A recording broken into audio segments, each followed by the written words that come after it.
La diaspora togolaise a peur de venir au Togo à cause des sorciers et du gouvernement.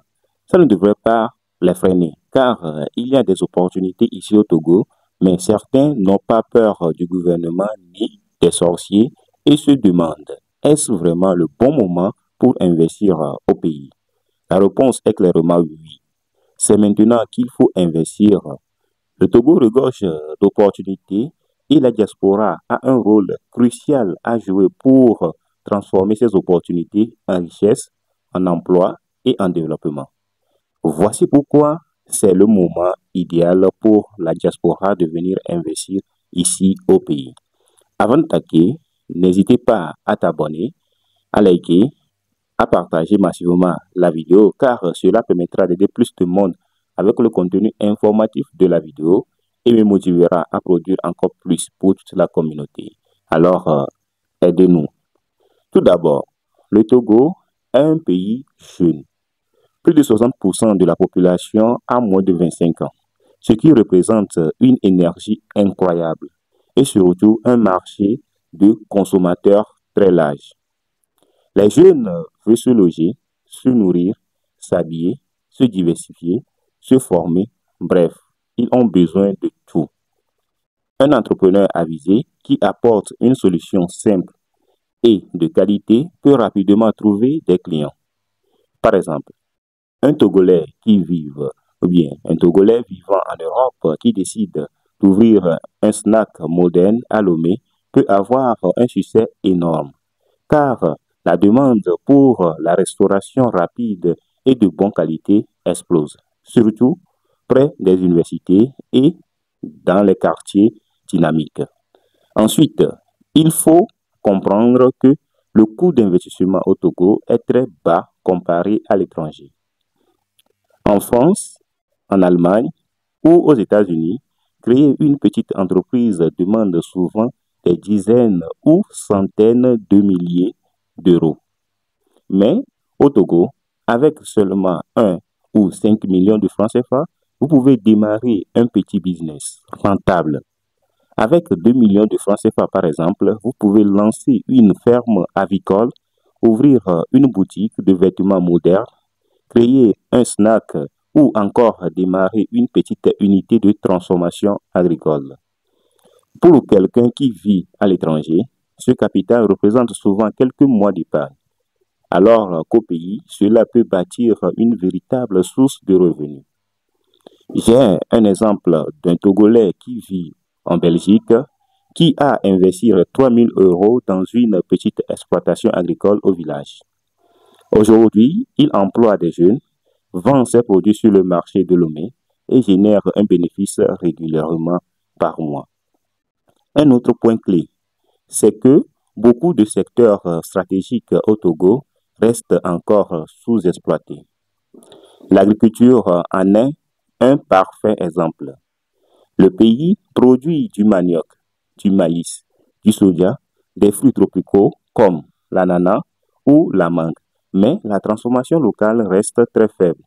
Résultat, nous exportons des matières brutes et nous importons des produits transformés plus chers. Un exemple, un membre de la diaspora qui installe une petite unité de transformation de manioc en gari ou en tapioca peut rapidement trouver des idées dans des supermarchés ou bien des clients dans des supermarchés et même exporter dans la sous-région. Le secteur de l'immobilier est également porteur.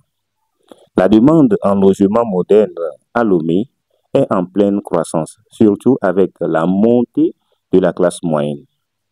Beaucoup de familles veulent des maisons bien construites, sécurisées et confortables. Un membre de la diaspora qui construit une petite résidence locative peut sécuriser un revenu mensuel important, tout en valorisant son patrimoine. Il y a aussi l'univers du numérique. Avec la progression d'Internet et des smartphones, les Togolais utilisent de plus en plus les services en ligne comme e-commerce, la fintech, formation digitale. Pourtant, l'offre reste encore limitée.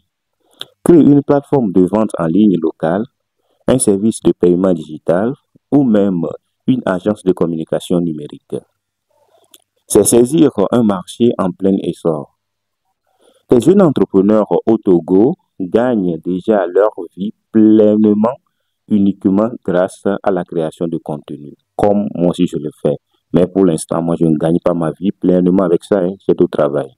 Avec des formations en ligne et au service digital. Et n'oubliez pas le tourisme. Le Togo possède un patrimoine culturel et naturel exceptionnel, mais il est encore très peu exploité.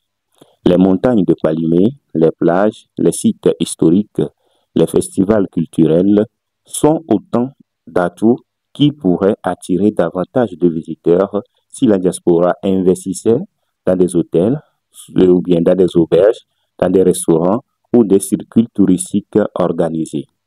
Car ça se fait déjà ailleurs, nous aussi on peut le faire ici. Mais au-delà du profit, il y a une raison encore plus noble. Investir ici au Togo, c'est contribuer directement au développement du pays. Chaque petite entreprise lancée par la diaspora crée de l'emploi pour les jeunes, là-bas ce n'est plus l'État, apporte un revenu aux familles et dynamise l'économie locale. Par exemple, une petite ferme avicole installée dans un village peut employer 5 à 10 jeunes, fournir des œufs et des poules aux familles et approvisionner les restaurants de la ville. L'impact est énorme, même avec un petit investissement. Enfin, le moment est stratégique parce que le Togo s'ouvre de plus en plus à l'investissement. Le pays bénéficie d'une stabilité relative. Là-bas, il y a beaucoup de points d'interrogation. D'un port en eau profonde qui en fait une porte d'entrée pour l'Afrique de l'Ouest. Et des réformes sont mises en place pour faciliter la création d'entreprises ici au Togo. Attendre, c'est risquer de voir ces opportunités saisies par d'autres, souvent par des grands investisseurs étrangers. Il vaut mieux que ce soit nous, les Togolais de la diaspora, qui prenions les devants et soyons les acteurs de cette transformation, que de laisser d'autres personnes le prennent. En conclusion, investir au Togo maintenant, c'est profiter du marché ou bien d'un marché jeune et dynamique, d'un coût d'entrée très bas, de secteurs encore libres et d'une position stratégique qui ouvre sur toute l'Afrique de l'Ouest. Mais surtout, c'est participer à une construction d'un pays plus fort, créer des emplois et changer des vies. Alors la vraie question n'est pas faut-il investir, mais plutôt dans quel domaine vais-je investir d'abord. Alors, nous sommes arrivés à la fin de cette petite vidéo. Cette vidéo t'a plu, je t'invite de me lâcher un pouce bleu, à t'abonner à cette chaîne et à partager massivement cette vidéo à d'autres personnes qui vivent à l'étranger pour qu'ils puissent venir investir ici aussi, alors pour qu'on puisse construire notre pays, pour qu'on ne laisse pas notre pays dans la main du gouvernement en disant que c'est le gouvernement qui va offrir des emplois à nos jeunes qui sont au Togo ou bien qui va créer des emplois, qui va faire développer l'économie du pays. Alors, on se retrouve très bientôt pour une nouvelle vidéo qui peut nous aider à construire notre pays. À très bientôt.